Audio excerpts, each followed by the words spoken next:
Yes. Kristi Noem, you speak of the worst that the Trump administration is going after. You see these four individuals who are 70% of them you say that ICE is picking up have criminal convictions and charges. Why not release their names in the rap sheets and investigate? Well, many times the investigations are still ongoing, or they have lawyers where there's appeals going on, and so we follow the rule of law and give everybody their due process rights, but make sure that we're pursuing these criminal cases so that these individuals can face consequences for their crimes. This office here specifically is one of the most outstanding offices that we have in this nation for going after child exploitation rings and child trafficking and human trafficking.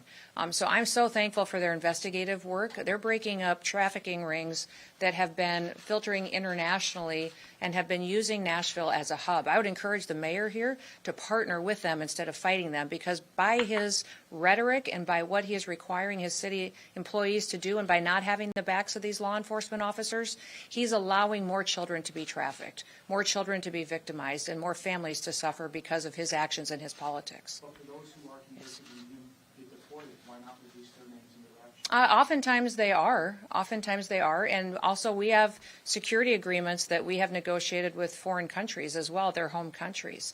I've been to probably 10 different foreign countries that most of these illegal criminals have come from, met with their presidents, met with their leaders, and negotiated them sharing information with us.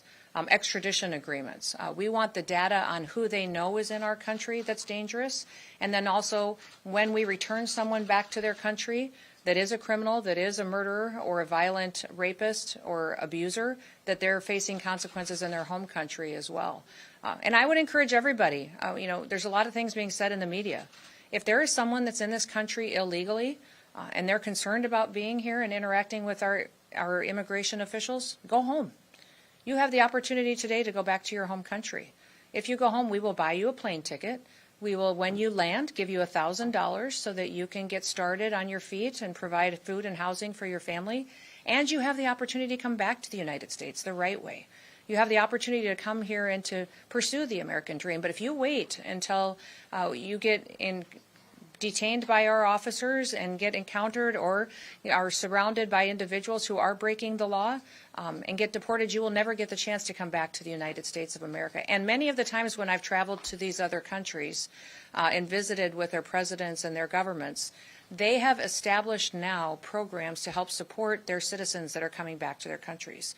Many of these countries are setting up loan programs for houses when people come back, training for jobs that they need to have filled in their countries. They're giving children scholarships that are coming home so they can get an education and get their feet under them. So when you look at Guatemala, Honduras, Colombia, Panama, many of these countries, Mexico that I've visited, many of them are setting up programs so that when people do come home, that they have the opportunity to have a job and an education that they've never had before. And I'm proud of that work that's being done so that when individuals do things the right way, they can be rewarded for that.